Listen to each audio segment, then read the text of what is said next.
আমি আমার বোকা বউ। না, না, আমার কাছে সে বোকা নয়। আমার ভালোবাসা। আমার ভালোবাসার মানুষটির সামনে বাসর ঘরে ফুলের খাটের উপর বসে আছি। সারা ঘর নানা রকমের বাহারি রঙের ফুল আর ছোট ছোট মোমবাতি দিয়ে সাজানো। আর আমার মায়াপরী দিকে তাকিয়ে আছি। মায়া ভরা চোখে কি সুন্দর লাগছে আমার বউকে। লাল বেনারসিতে, হাতে লাল চুড়ি, ঠোঁটে হালকা লিপস্টিক। এক ধ্যানে তাকিয়ে আছি তার দিকে। অনেকক্ষণ ধরে আমি আমার বউয়ের দিকে তাকিয়ে আছি। তা দেখে আমার মিষ্টি বউটা বলা শুরু করে, তিথি, এই বর, আপনি আমার দিকে এভাবে তাকিয়ে আছেন কেন? আবির, তোমাকে দেখছি। তোমাকে আজকে একেবারে লালপরীর মতো লাগছে। তিথি কিছুটা লজ্জা পায় আমার কথাটা শুনে। লজ্জায় লাল হয়ে গেছে একদম। তিথি, এই বর, এই, আপনি তো আমার বর, তাই না? একটু চিহ্নিত হয়ে বলে, তো আমি আপনার বউ। আর আজকে আমাদের বাসর রাত, তাই না? আবির, হুম, তুমি আমার মিষ্টি একটা বউ। আর আমাদেরও আজকে বাসর রাত। কিন্তু কেন বলো তো? তিথি, তাহলে আপনি আমাকে আদর করেন না কেন? তিথির কথাটা শুনে আমি কিছুটা অবাক হই। ও ও আবার বলা শুরু করে, তিথি, আমি শুনেছি বাসর ঘরে নাকি বর বউকে খুব আদর করে, কিন্তু আপনি তো আমাকে একটু আদর করছেন না। আবির, কে বলেছে তোমাকে এসব যে বাসর ঘরে বর বউকে খুব আদর করে? তিথি, আমি জানি কেউ বলেনি আমাকে। আবির, কেউ তো নিশ্চয় বলেছে তোমাকে এসব কথা। তাই তুমি বলো, কে তোমাকে বলেছে এগুলো? তিথি, আসলে ভাবি বলেছে এই দিন নাকি বর বউকে খুব আদর করে, কিন্তু আপনি তো আমাকে একটু আদর করছেন না, এখনও শুধু তাকিয়ে আছেন। ওর কথাটা শুনে আমি একটু মুচকি হাসি দিয়ে আমি তিথির কিছুটা কাছে গিয়ে কপালে কপাল রেখে বলতে থাকি, আমি যদি তোমাকে আদর করি তাহলে তুমি কি আমার আদর সহ্য করতে পারবে জান? তিথির নিজের কপালটা আমার কপাল থেকে সরিয়ে বলে, কেন সহ্য করতে পারবো না? মা বাবা তো আমাকে খুব আদর করে, কই আমি তো সহ্য করতে পারি।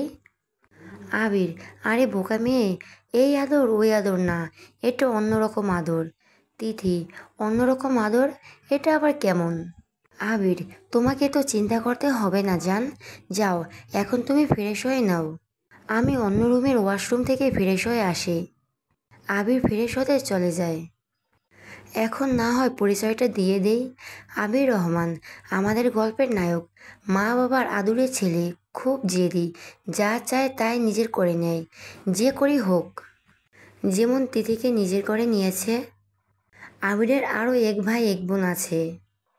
আবিরের বড় ভাইয়ের বিয়ে হয়ে গেছে, আর বোন সবার ছোট। আবির এখন বর্তমানে নিজের বিজনেস সামলাচ্ছে। আর হলো আমাদের গল্পের নায়িকা তিথি ইসলাম। তিথিরা দুই বোন, বাবা ছোট একটা বিজনেস সামলায়, তিথিরা মধ্যবিত্ত লোক। পরিচয়ের পালা শেষ, এখন না হয় গল্পে আসা যাক। আবির ফ্রেশ হয়ে নিজের ঘরে ঢুকে বড় সড়ো একটা চটকা খায়। তার সামনে তার তিথি পাখি ব্লাউজ আর পেটিকোট পরে আছে শুধু, আর শাড়িটা নিচে পড়ে আছে। আবিরকে দেখে তিথির হাত থেকে শাড়িটা নিচে পড়ে যায়। বেচারি তিথি শাড়ি পরতে পারে না, তাই আজকে তার এই দশা। আবিরের সামনে আবির দরজাটা লাগিয়ে আস্তে আস্তে করে তিথির দিকে এগোতে থাকে। তিথিকে এভাবে দেখে আবির কিছুটা ঘুরে চলে যায়, যা নিজেকে তিথির দিকে টানছে। তিথি এক জায়গায় এখনো দাঁড়িয়ে আছে, লজ্জামাখা চেহারা নিয়ে। আবির তিথির সামনে এসে দাঁড়ায়, আর কিছু না ভেবেই তিথির কপালে একটা ভালোবাসা পরশ এঁকে দেয়। তিথি আবিরের ছোঁয়াতে কেঁপে ওঠে। আবির আস্তে আস্তে করে শাড়িটা তুলে তিথিকে পরাতে থাকে। আবিরের প্রত্যেক ছোঁয়াতে তিথি কেঁপে উঠছে, শরীরের সারা লোম যেন দাঁড়িয়ে যাচ্ছে। তিথির শরীর ঘামছে, এসি চলা সত্ত্বেও নিজের দুহাত মুষ্টিবদ্ধ করে রাখে। আবির যখন শাড়ি কুচিটা গুজে দিতে যায়, তখন আবির লক্ষ্য করে তিথি তার দু চোখ বন্ধ করে আছে। আবির তিথির শাড়ি কুচি গুজে দেয়। আবির কুচি গুজে দেওয়ার সময় আবিরের হাতে ছোঁয়া পেয়ে তিথি একটু পিছনে সরে যায়, যা দেখে আবির একটু মুচকি হাসি দেয়। আবির তিথির কাছে গিয়ে হাঁটু গেড়ে বসে তিথির শাড়ি কুচি ঠিক করতে থাকে। হঠাৎ আবির লক্ষ্য করে তিথির পেটের বাঁদিকে একটা বড় তিল। যা আবিরকে খুব টানছে। আবির কিছু না ভেবে তিথির পেটের বাঁদিকে তিলের ঠোঁট ছুঁয়ে দেয়। তিথি নিজের শাড়ি দুহাত দিয়ে আঁকড়ে ধরে। আবিরের ছোঁয়াতে যে তিথি বারবার কেঁপে উঠছে। আবির বসা থেকে উঠে দাঁড়ায় আর তিথির দিকে তাকিয়ে একটা মুচকি হাসি বলে, কি জান, আজকে কি ঘুমাবেন নাকি এভাবেই দাঁড়িয়ে থাকবেন? আবিরের দিকে তিথি তাকাতে পারছে না লজ্জায়। আবির তিথিকে হুট করে কোলে তুলে নেয়। তিথি ভয়ে আবিরের গলা শক্ত করে জড়িয়ে ধরে। আবির তিথিকে নিয়ে খাটে শুয়ে দেয় আর নিজেও তিথির পাশে গিয়ে শুয়ে পড়ে। নিজের কাছে তিথিকে টেনে এনে কপালের ঠোঁট ছুঁয়ে দেয় আর বলে, এখন ঘুমাও জান, অনেক রাত হয়েছে। আবির তিথিকে নিজের বুকের সাথে মিশিয়ে নেয়। তিথি চুপচাপ আবিরের বুকে চোখ বন্ধ করে শুয়ে থাকে। আবির নিজের চোখ বন্ধ করে আর অতীতের কথা ভাবতে থাকে। কিভাবে আবির তার তিথি পাখিকে পেয়েছে। চলুন এখন না হয় অতীত থেকে ঘুরে আসি প্রায় 2 মাস আগে। আবির, মা তাড়াতাড়ি নাস্তা দাও।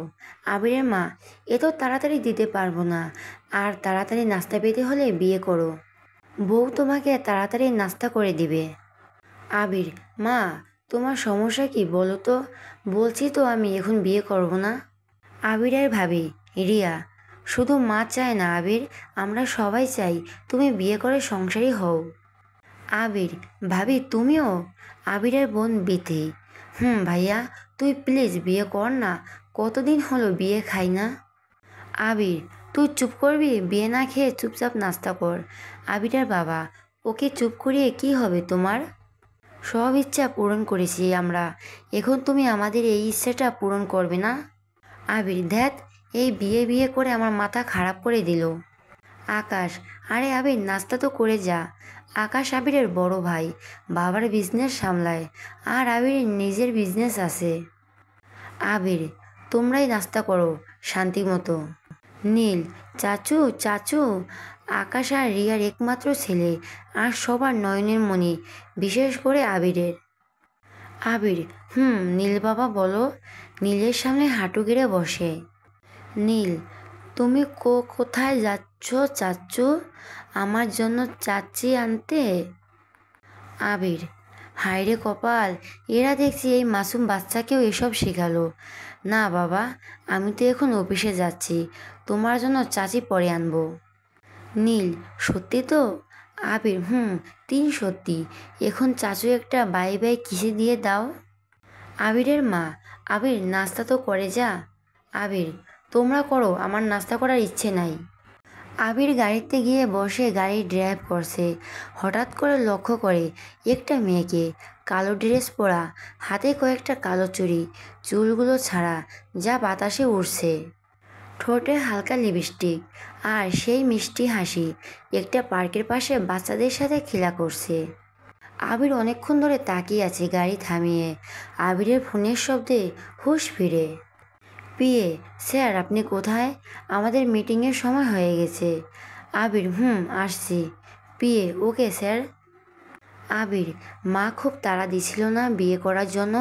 ঠিক আছে, বিয়ে তো করব, যেটা শুধু আপনাকে মিস। আবির চলে যায়। তিথি, আজকে আসি, কালকে আবার আসবো কেমন? সব বাচ্চারা একসাথে। ঠিক আছে আপু, কালকে কিন্তু আসবে। তিথি, আসবো, টাটা। তিথির মা, এই মেয়েটার জ্বালায় বাঁচবো। কোথায় চলে গেল? এই সকাল সকাল আর ভালো লাগে না। তিথির বাবা, আরে এসে যাবে ও, এখনও বড় হয়েছে। তিথির মা, বড় হয়েছে না ছাই, কে আমার এই বোকা মেয়েটাকে বিয়ে করবে?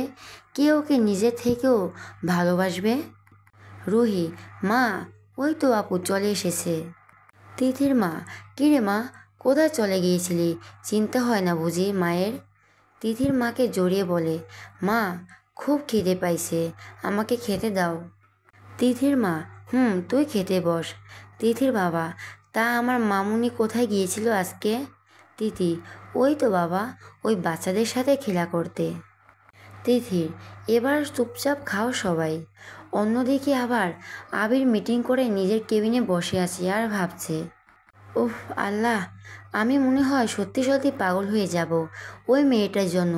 কি মিষ্টি দেখতে, ওকে তো আমার চাই, যে করে হোক। আবির তিথির সব খবর নিয়ে জানতে পারে ও একটু বোকা টাইপের, তবে আগে এমন ছিল না। হঠাৎ করে এমন হয়ে যায় তিথি। তিথি অনার্স তৃতীয় বর্ষে পড়ে। আবির: বোকা তো কি হয়েছে, ওকে তো আমি ভালোবাসি, ভালোবাসা দিয়ে না হয় ওকে আপন করে নিব।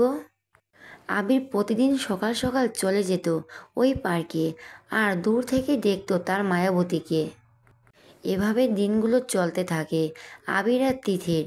তিথির সামনে এখনও আবির যায়নি। একদিন